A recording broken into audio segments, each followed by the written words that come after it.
Yo, what's poppin', all my peeps? It is I, your host with the most, Renaissance man, who always thinks he can, and champion of the Patriot peeps, Patty Pitts, back for another edition of the Gillette Gazette, presented by Stadium Rant, and I am joined, as always, by the science guy, the minute man who's pretty fly for a science guy, and the doctor of Patreonomics here in the Yard of Streams, Sorvora. Sor, what's popping, my dude? How we doing?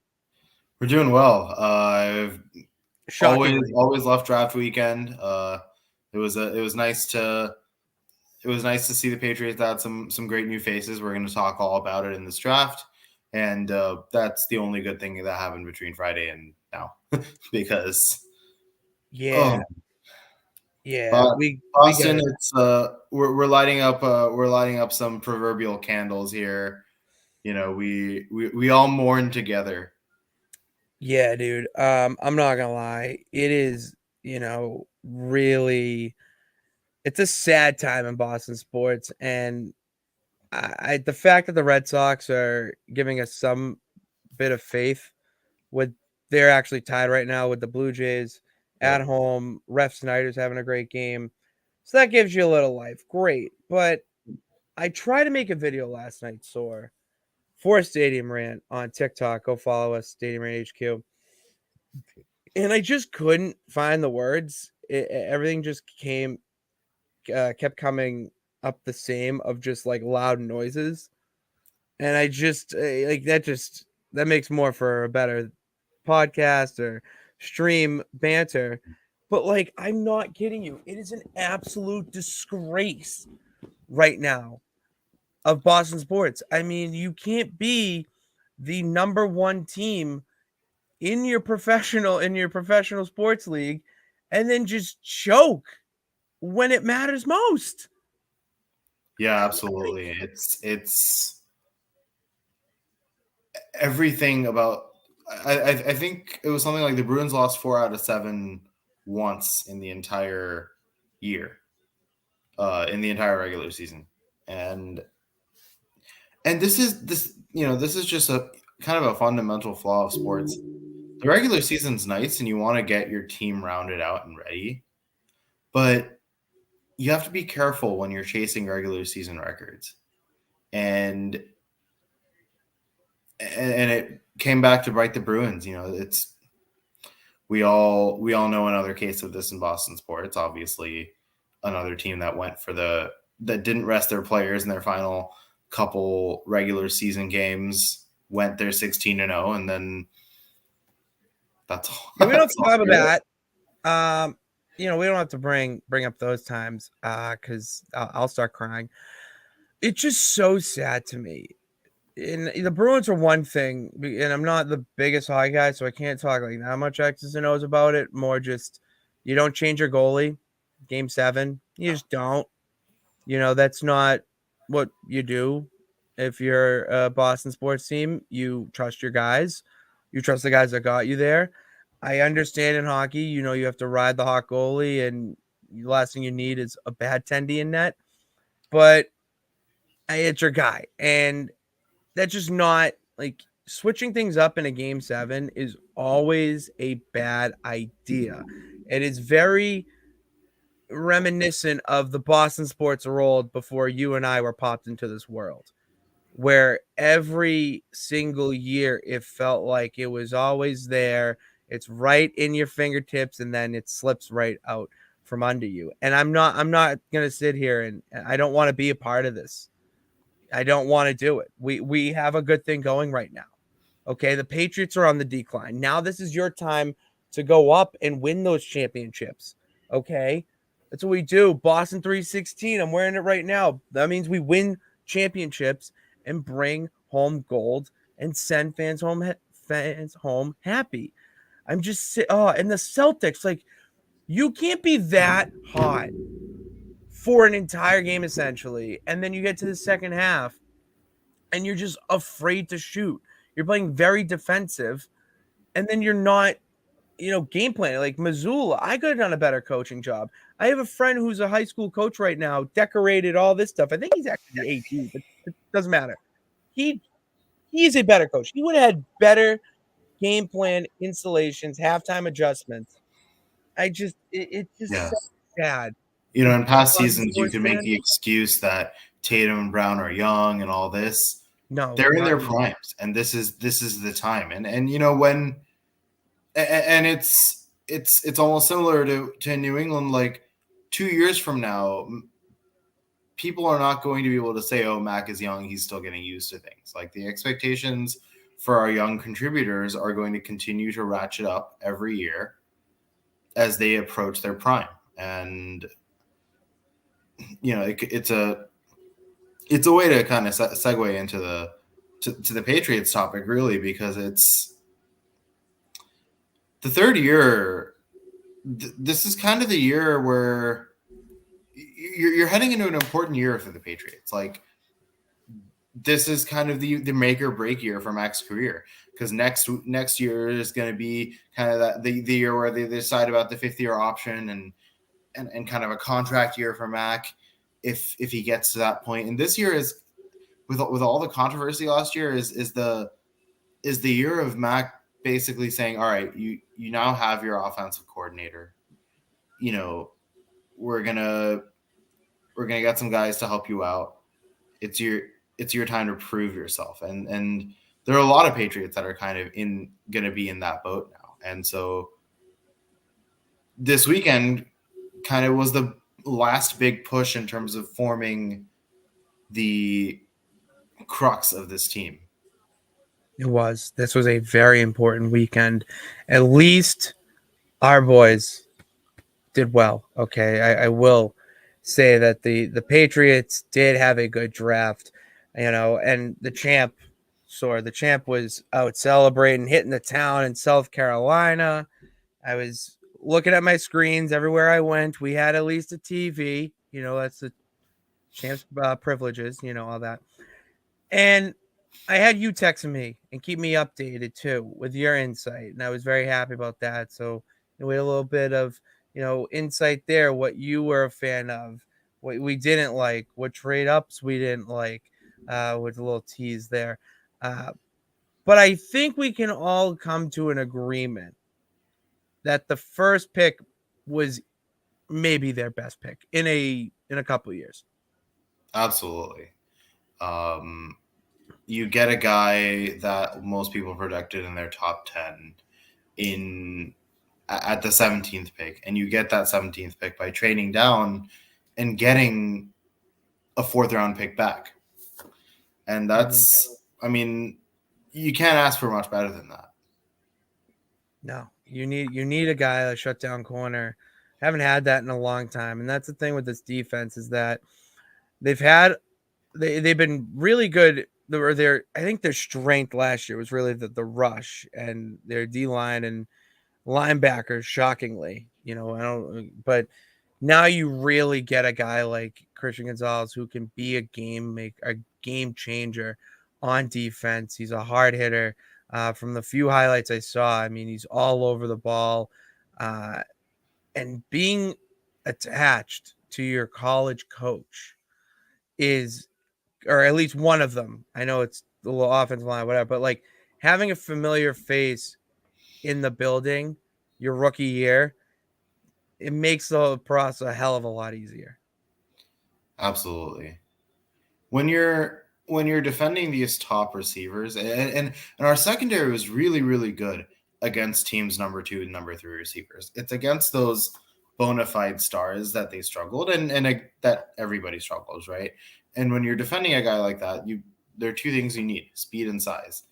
And Gonzalez is the first 6-foot cornerback that we've had in some time. We've had a lot of skilled guys, but they're all shorties, and it's not you need some size and speed as well. Gonzalez had a 4.38 40 time, and there was this report that came out that so the current definition of like when you finish your 40 yard is when your chest goes past the line.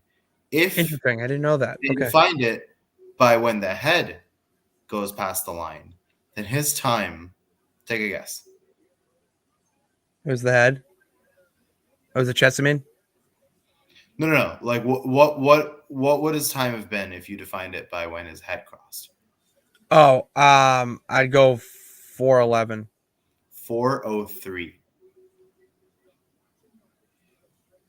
Wow. That's incredible. Faster than Taekwon. Actually, Pretty. I think that would have been a draft record, like a combine record. I would have. Yeah, I think it absolutely would have. 40. I don't think 4:03. I don't think anyone's ran that before. Not even prime time. And it shows on the field when you look at his tape because raw speed that you can show in a combine is one thing, but he can chase down guys and you know one of the toughest things about playing in the Pac-12 is that you have to deal with really speedy offenses and really fast receivers, and he was able to close the gap so quickly.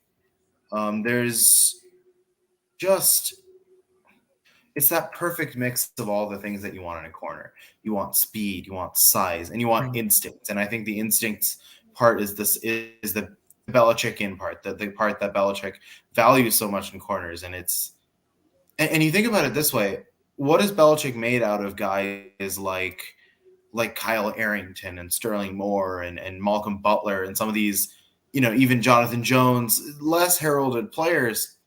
What is he going to do with a guy that is coming out of college already as a star? It's absolutely insane. It's so nice to have a guy like that now, because god damn it, I don't remember the last time the Patriots had like a guy. I don't Revis, and that's Revis, like of all people. You know, that's when he turned to the dark side, kind of. Yeah, So, and then Revis decided that he didn't want to play in January and February, so he left. Yeah, you know, take your money and go home. You got your Super Bowl ring. I would say establish yourself for Canton. So, all right, you do your thing. We have a homegrown talent now. Problem is that years later, we're going to have to pay him. I don't know if Bill will do that, but thank God we don't have to worry. We got time. We got time before we got to pay him. He's a first year now. We'll keep him while he's cheap, and then if he demands much money, we'll let him go and replace him with a better model, just like we did with J.C. Jackson. My favorite pick was the second round pick, because we know I'm a big D-line guy. I love the edge rushers. And this guy, fun fact, Keon White, I drafted for the militia team I will be debuting next week. So you will be seeing him in the Nonsense Galaxy, far, far away. Team I bought, fun fact, I bought that team with my fish money. So, yeah, because I saw vision. Okay, I saw something in him, and clearly Bill did as well. And not many other GMs saw it, but I'm glad that the Boston boys, Bill and I, saw something, because it feels like from what we heard already, he was born to be a Patriot. His reaction kind of says it all. We love that stoic demeanor. We love the kind of, all right, great, I got drafted. We'll get this started.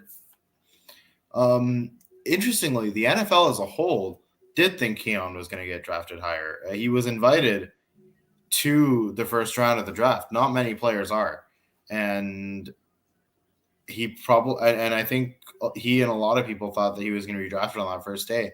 Another guy, and it's you know, ideally, I came into this draft wanting offense, like very much, but there were two players in a row that fell to us that it was kind of impossible to ignore. And you look at how strong the edges were last year, and I think they get even stronger.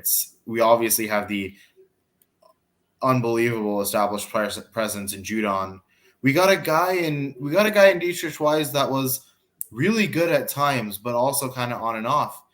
And that's where Keon White maybe can come in, where you can either kind of play all three of them on the field if you want, or give Dietrich Wise a break every so often.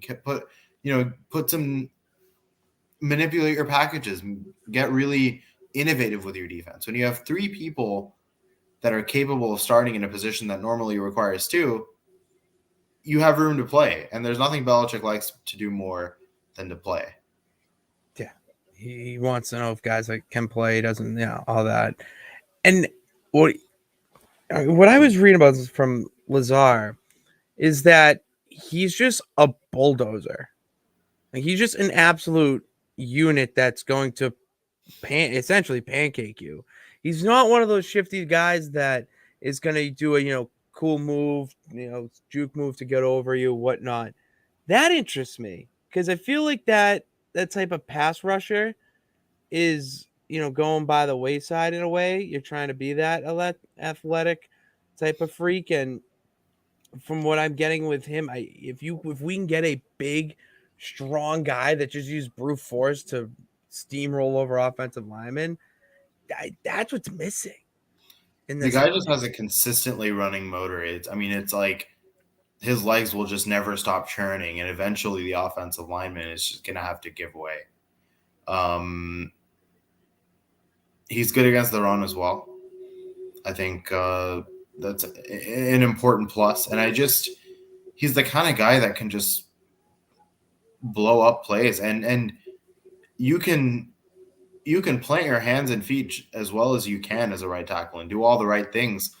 But if you don't have the power to combat this guy, and if you can't anticipate what he's going to do, he's going to blow past you. And even if he doesn't blow past you, he's just going to take you with him on his route to the quarterback.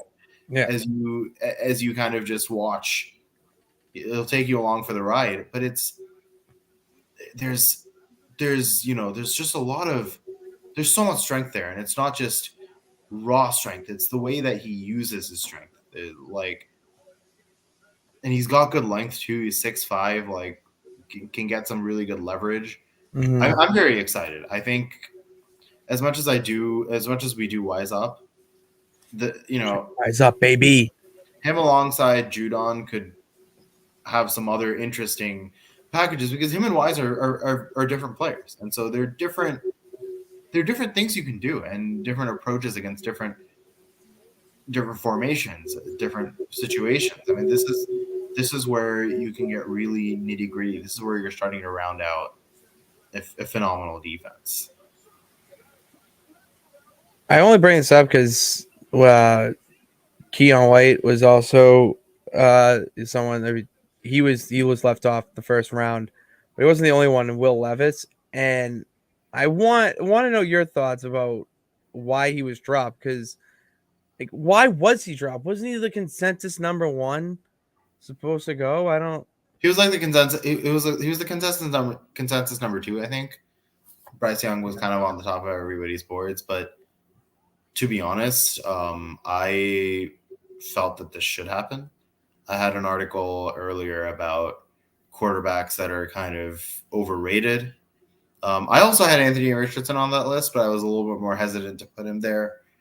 Levis, and with Richardson, it was the lack of accuracy and just the bad performance in college. But his athleticism still warrants consideration. Levis's initially increased draft stock is a product of what I call the Josh Allen syndrome, which is people looked at how well Josh Allen did in the NFL despite not having amazing college stats and just having like a really good raw arm and saying that he could be molded into this amazing quarterback. But the thing that people forget when it comes to Josh Allen is that he had this amazing demeanor and work ethic, that it took him multiple seasons to get this far, and that he had an unbelievable offensive mentor in Brian Daboll, and he got a bona fide number 1 receiver in Stephon Diggs. Everything worked out perfectly for Josh Allen to turn from what he was into what he is now.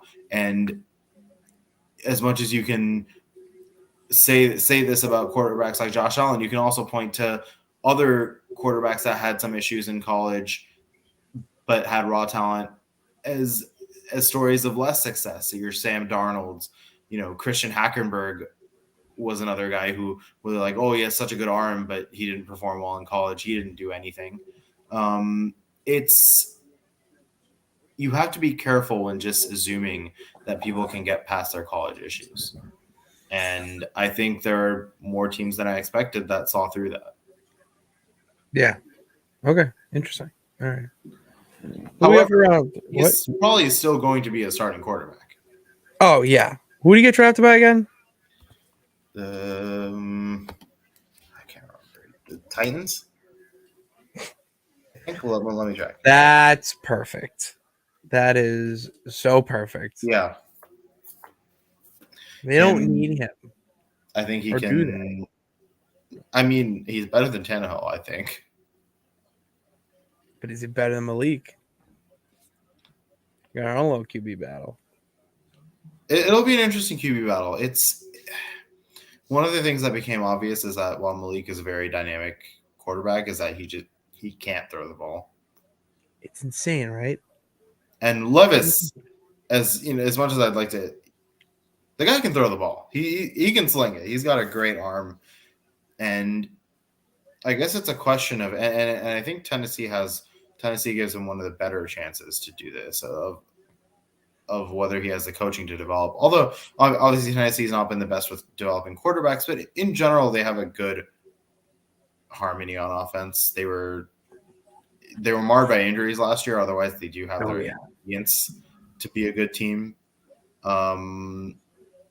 I think Levis is immediately walking into at least a playoff contender, and he could elevate that team. I think that's a good fit for him. But I think 33 is about right.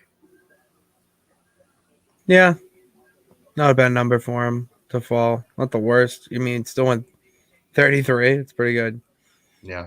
In the grand scheme. And it's like, it kind of reminds me of how much I remember there was so much hype on Geno Smith. He slid into like the first pick of the second round, and his flaws were apparent early in his career, where while he didn't have good coaching and was stuck on the Jets, but then when he finally got into a good situation, he was able to kind of show some of his virtues and develop. And maybe Levis, by walking in immediately to a better situation, could have a quicker growth curve than Geno. Mm-hmm. But it's, you know, with him, they kind of took the good and the bad. I know there was some speculation about him at 17. Really glad the Patriots didn't do that. I was worried when they traded back that they saw Levis falling and they were going to try to get him at 17. I was terrified, honestly. Very thrilled that they didn't do that and instead got such a good player in Gonzalez. I'm sure that thought never came to my mind that they would take Levis. I know that everyone was hyping up the quarterback because of all the talks about Mac being dealt or whatnot. I just didn't like. Belichick doesn't mess around at the draft. Like, he doesn't mess around. And like, there's one team that would overthink their picks to the point that they're drafting guards. I would say 100 picks before anyone would ever think that. They're doing their due diligence. So I never thought Will Levis would go. And I'll just jump to this one just because, you know, we don't have to go in order. It's nonsense here. I don't mind them taking or signing after the draft. I mean, Malik Cunningham. We were talking about a pre-show. I don't mind them taking that because, like, why not? It's an undrafted free agent. If anything, he can play scout, and he can be at the third. We know that Belichick's a guy that likes to have three quarterbacks. And why not bring in a guy like or Cam Newton was your first prototype or, you know, introduction to the mix with that type of style of quarterback. You could have had Lamar in the draft and in a little bit of a bid. Now you get, as we mentioned, you know, a guy like him. And yeah, we got, you know, Walmart Lamar. We got Walmart Lamar. I mean, I think it's all right. And the way I see this is, I think he's a better quarterback than Trace McSorley. So already that I think that's our new number 3 guy. And you know what? When you're talking about the scout team and things like that, Where did we struggle the most last year on defense? Against running quarterbacks, against dynamic guys. Your Josh Allen, Lamar Jackson, these players who could get it done both on their feet and on their and with their arm, even to a lesser degree Tua. There's and the NFL quarterback position is evolving at least towards a direction where running is becoming an option, even for the pocket passers.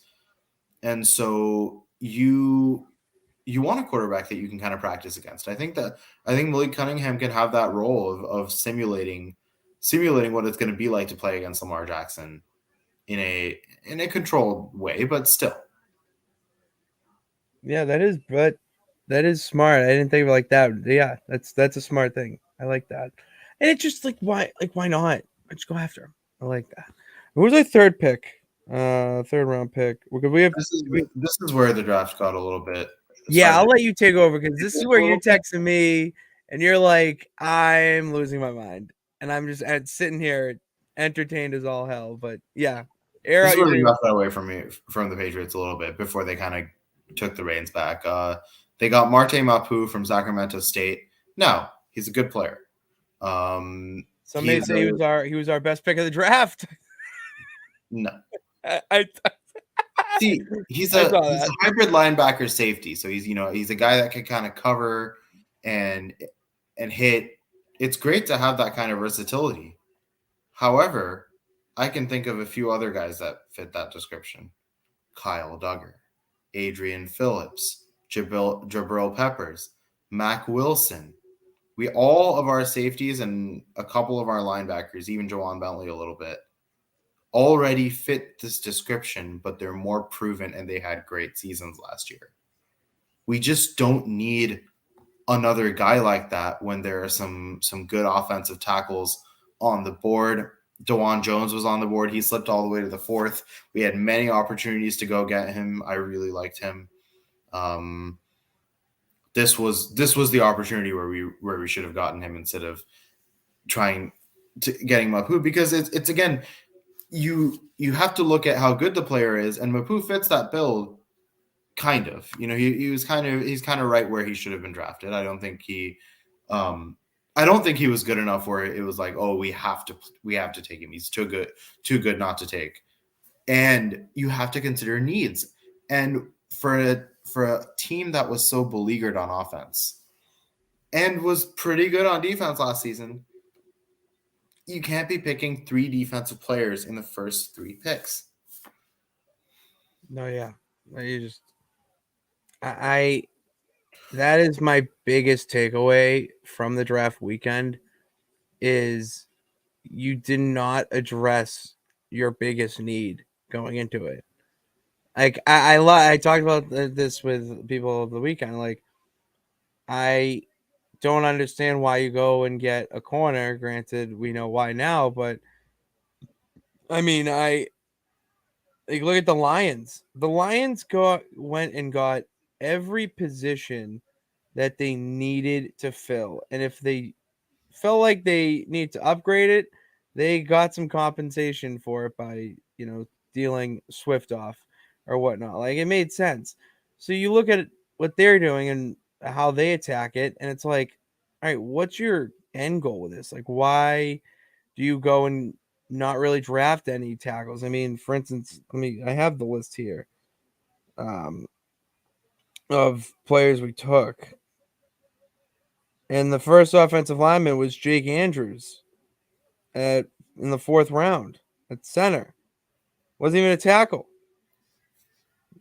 And then we took, I'll let you kind of go in there, but we took a center. Yeah. We already have an Andrews. Yeah. David Andrews. And he's really good. It was not the issue on the line last year. He was not the issue at all. It was the other big man on that line.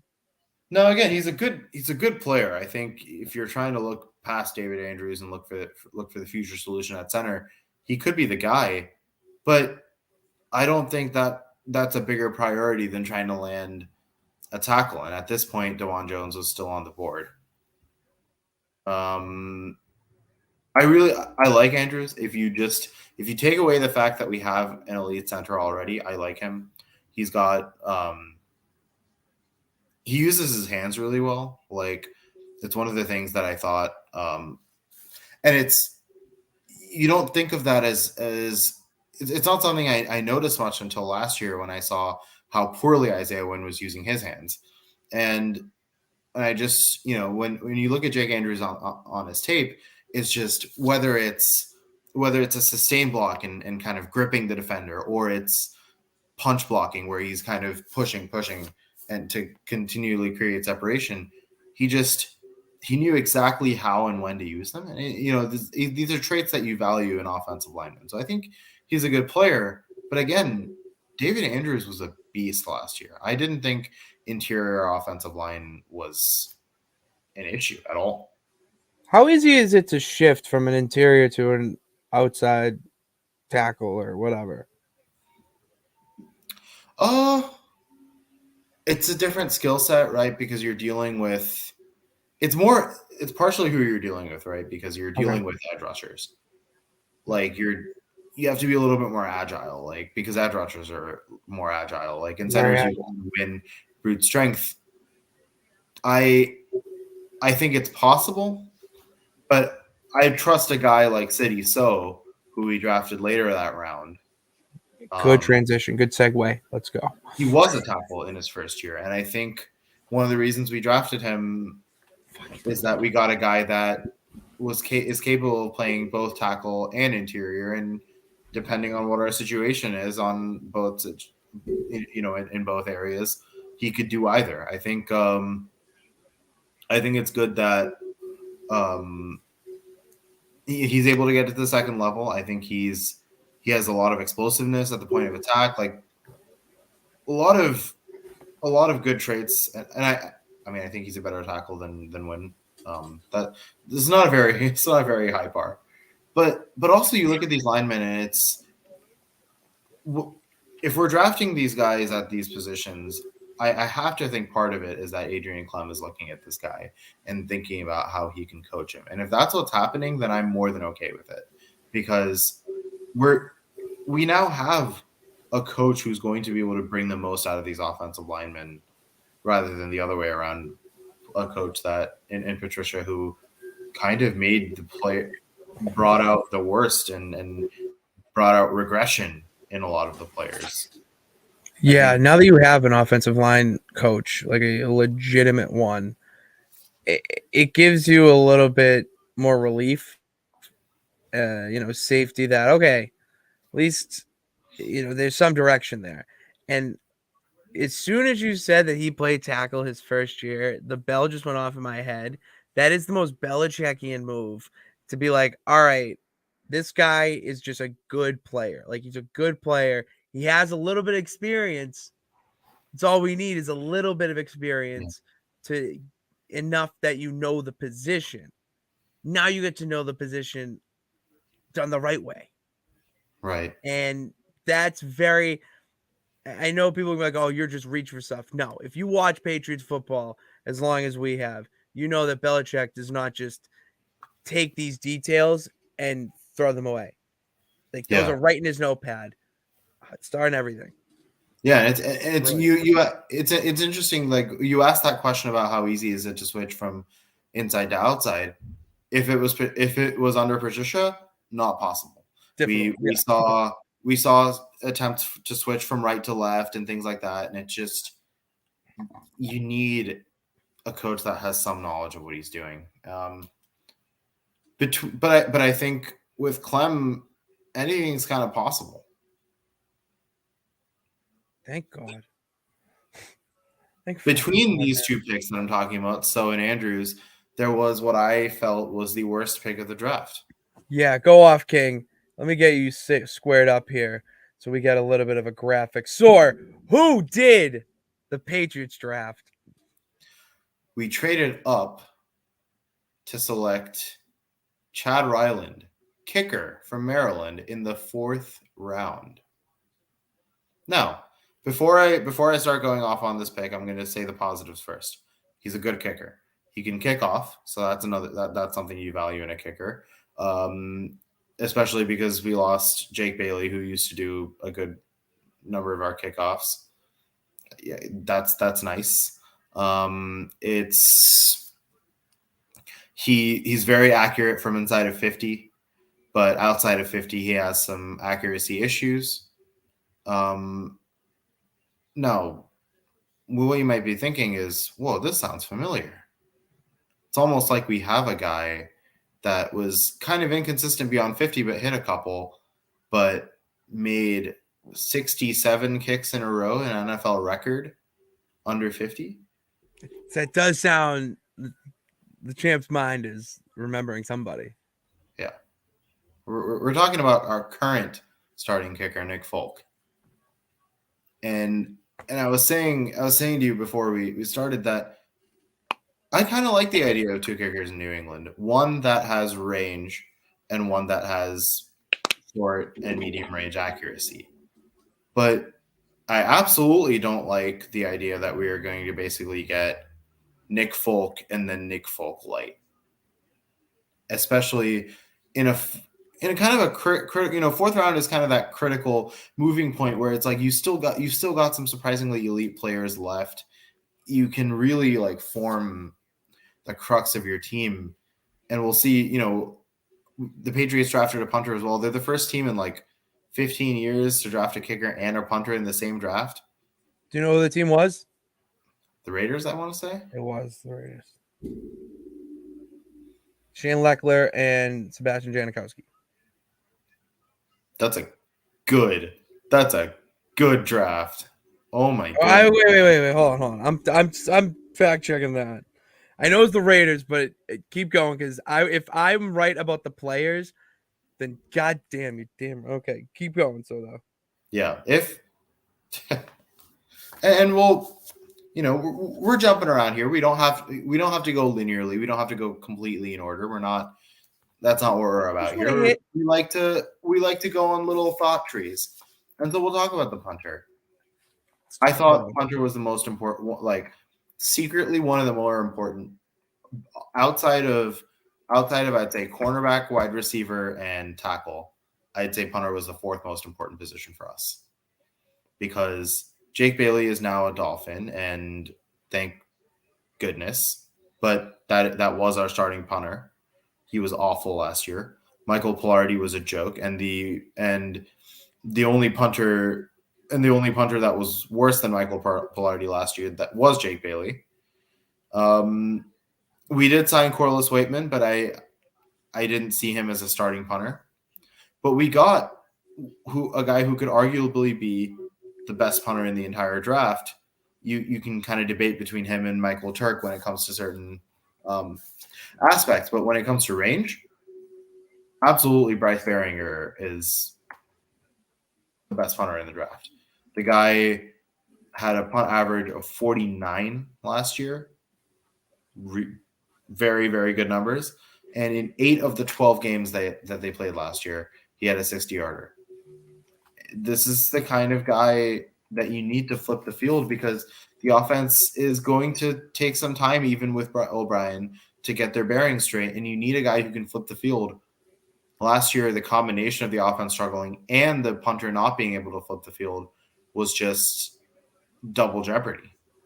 And so this is an important piece. And now you can take advantage of the fact that you have this unreal punt coverage team with Schooler and Slater. Those two were limited in terms of how effective they could be without a good punter to help them out. So I fact checked it. I was right. That's why I fucking rep this. Shane Leckler and Sebastian Janikowski. If 2000. These two can be anywhere near that, then I consider this a successful draft. It's already a better draft for where they were drafted, Soar. Because do you know where Sebastian Janikowski was drafted? Where? 3rd round? Nope. 2nd round? Nah, you gotta go one more. 1st round? Oh my god. The Raiders might be the worst team when it comes to a draft. I feel like they would have better luck if they just took a blindfold and just fucking threw darts. Are you kidding me? Dude, that team just has zero idea what they're doing in a war room. Oh my god. Right. That's Although, Dude, if you're can't going stop to use your laughing. first round pick on a kicker, there are very few guys you could have used. They used that first round kicker pick as well as they could have used a first round kicker pick. At one point, Jankowski did have the record for the longest kick in NFL history. I mean, he's a good kicker. He was incredible. I know, first round worthy. Absolutely not. I mean, I remember when the Bucks used a second round pick on Roberto Aguayo. And he ended up being not just not worthy of a second round pick, but he ended up being a horrendous kicker. And, just awful. Like terrible. And this is why in general I worry about the Patriots using any sort of high pick on a kicker, because I can't say that especially Cameron Acord isn't the best special teams coach. Their special teams was awful last year. And so all the more reason to think that I don't know if I trust Cameron Acord's judgment so much. Bro, I'll just name the quick ones before we talk about more Patriots draft picks. But because this is really bad. He was taken with the 17th overall pick in the draft. top 20 pick. It's the top 20 leg. And after Sebastian Janikowski, there are two names that stick out that maybe they should have drafted them instead. One of them being Chad Pennington. They probably need. Oh no, it's 2000s. They had Rich Gannon. I think, yeah, Gannon was back 2000. But this is really bad. Sean Alexander. That's a tough one. Keith Bullock at 30 is the other one that sticks out to me, at least, as I scroll here kind of quickly. Lavernius Coles, that would have been a fast receiver, would have been right in their MO. But I still think the N'Keal Harry pick was worse than this. I give me more time, and I think I might be there with you. Because at least Sebastian Janikowski contributed to the team. He made big kicks for the Raiders in big moments. N'Keal Harry did nothing. That game where N'Keal Harry stepped out of bounds, allegedly, I say, was the beginning of the end of this, Patriots on top and the shift in the league. I will bet you. I just talk about eerie feelings you get when you leave a stadium. Catch, and who knows if he had caught that ball, what could have happened to his career? What could have happened? But let's see what could happen with whoever else we're missing, because this is where the draft gets a little better for the Patriots, because you did mention the lows. But we are in the 6th round. We just skipped a pick. We did get offense, Soar. It took until the 6th round for the Patriots to draft 2 offensive players that can, we'll say score the ball. And they took a wide receiver that I think the champ thinks might be a steal of the draft in a few years. Absolutely. I could not believe that he was available in the 6th. Bananas he was available. What do you like? So you've watched him, and from what I heard a year ago to now, like I remember hearing about this guy a year ago, like watch out, like when he's drafted next year, he's gonna be it. And then come draft time, you hear nothing about him till the Patriots do it. Wow. Like, what am I missing there as the casual fan? So two things, two reasons why his draft stock decreased, and these are things that worry me, but they didn't worry me enough for him not to be worth being taken in the sixth. First of all, he got a lot worse from 2021 to 2022 stats wise. He went from 9 touchdowns to 2 touchdowns, and a lot of that was off the field issues with coaches. Lots of tension, lots of. I don't know the exact particulars of what happened between him and coaches, but there was. He kind of made the NFL, the LSU locker room, quite a bit more, quite uncomfortable, quite a Really? tense place. I think he needed. He needs a coach that is able to kind of discipline and what if there was a method that a team used to kind of put their guys in line and focus on doing your job. What if we called it the Patriot way? Yeah. Yeah. I was thinking, down a one-way street. Yeah. I think that's a really good place for him to walk down, to be honest with you. I feel like it's people, sometimes people need tough love, and they're that type of person. They're it's all about them, or you're just a very self-centered, or I don't know his character, but just that based off what I've heard, you need someone to kind of just be a kick in your ass, and some people thrive off it, and maybe that's what he needs, a winning culture, because the last 3 years may not tell it, but it's true, it's damn true. The Patriots have a winning culture in place, and they have a historic lineage, and people want to play for the Patriots, contrary to popular belief. You put him in this system with Bill O'Brien and Mac Jones, and now I'm ready, and I feel like this is going to be a big fuck you year with Mac Jones and Bill O'Brien. Like, I just have this Absolutely. feeling that Mac, like, all the talk, all this nonsense about him being moved and traded, and they're gonna get Will Levis, having people worried, and even talk radio. I can only hear Mike from Woburn calling in, talking about this next Lamar Jackson. Like, all that's gotta be eating at him. He finally has not only an offensive coordinator, but one that knows the Alabama system, knows the Patriot system, and knows how to utilize players in both of those systems. So the plan's in place. We just have to trust. We have to trust it. All right. And Bill, we trust. And that's why all these picks, I like to talk about it and air it out, because I have a lot of questions about them. And then once more about them, it makes more sense why he did it, because he's done it in the years past, and he's won championships based on it. At least 3 picks here can be considered big steals. This pick of Kayshawn, because I mean he's versatile. He's got good hands. He's a vertical threat, but he can also be a slot guy if needed. You've all the traits that you want in a receiver if he can just keep his head screwed on.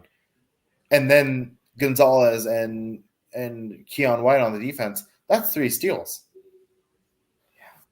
And you have a lot of people, or I mean, at least from what I like, they're underwhelmed. I think it's a good way to put it, because for so long, you just thought they were going to get the obvious position need. You didn't really know their strategy, but that's kind of how it's been. You don't know the strategy coming out of New England, and we're gonna trust these veteran guys in Reef. How do you say it? Reef, like Reef, Great yeah. Barrier Reef, and Calvin Anderson. Maybe they can be a nice little mentor to Trent Brown, even. I Yeah, mean, and then God knows. there's City So as well. So you have one of our draft picks who's capable of playing tackle, and between that, you at least have a functional tackle group. Yeah. And more importantly, you have a impregnable defense at this point. It's getting you've almost completely rounded out your secondary right now. You're talking now. Your secondary is Gonzalez, Jonathan Jones, Jalen Mills, I'm missing somebody. Marcus Jones, Jack Marcus Jones. Jones, Jada Joneses. Yeah. Those are your top five, and then you've got and again, we don't like Miles Bryant as like as anywhere in the top four. But when you're talking Miles Bryant as a sixth or seventh option, and Sean Wade as sixth or seventh options, they're really good sixth or seventh options. Really deep. It's And really deep defense. then on the safeties end, you've got a great trio of Phillips, Duggar, and Peppers. And then now you've got Marte Mapu as kind of another hybrid linebacker safety. You've got an unbelievably deep group of linebackers. Mapu might be adding to that depending on where they put him. But you've also got Bentley, Uche, Mac Wilson, great players, Anthony Jennings. You've got your now three good edge rushers in Judon, Wise, and Keon White. You've got a good interior defensive line in Barmore and Guy and Godshaw. And all of a sudden, like, there is not a single weak link in this defense. That is quite the list of names that I just rattled off to you there. That's a very good list of names. I trust those. I'm gonna wrap the show off in a funny way, Sor, because there was not only one draft this weekend, there was two. And one of the drafts, our WWE draft, people were getting selected different shows. Teams, tomato, potato, same thing. But one guy, Sor, and I bring this up because he's kind of your guy, is a free agent. Omaz is a free agent. So because he's a free agent, I'm spinning this because that's what we do in the Gillette Gazette. And I'm even going to throw in here this because yeah.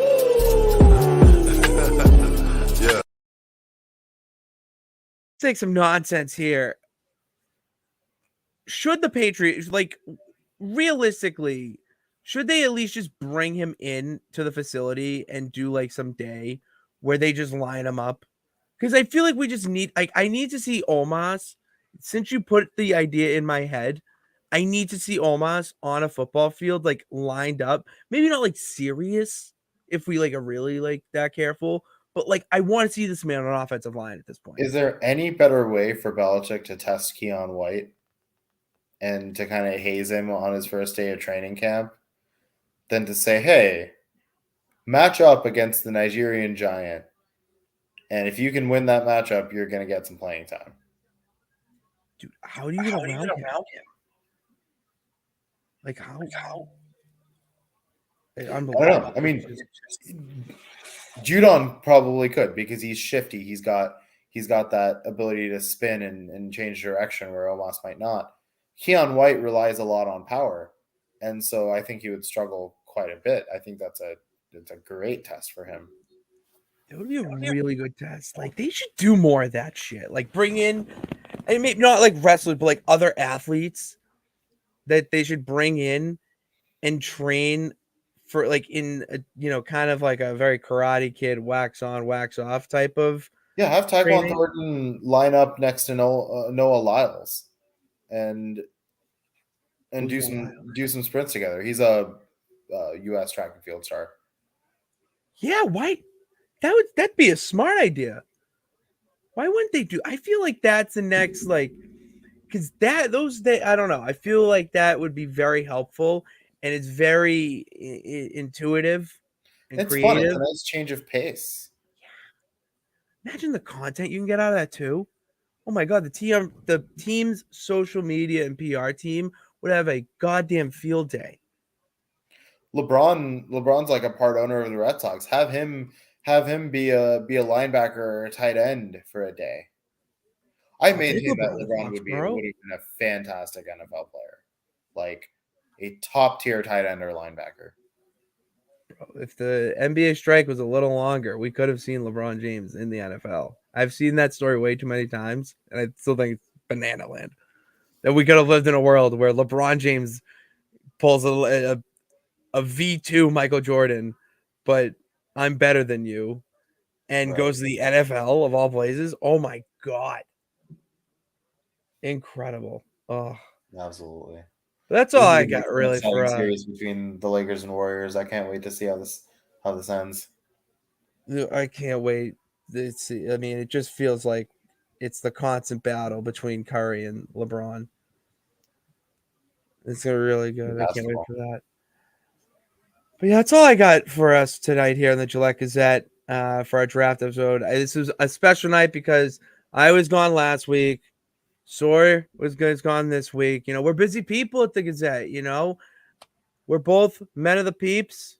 We gotta be out there mingling, getting our name out there, getting that rant name out there, doing that on the show. The Gillette Gazette name out there too, Soar, because we got our own little faction in the works. We got a lot of stuff coming up for you. Not only just us, but Stadium Rant.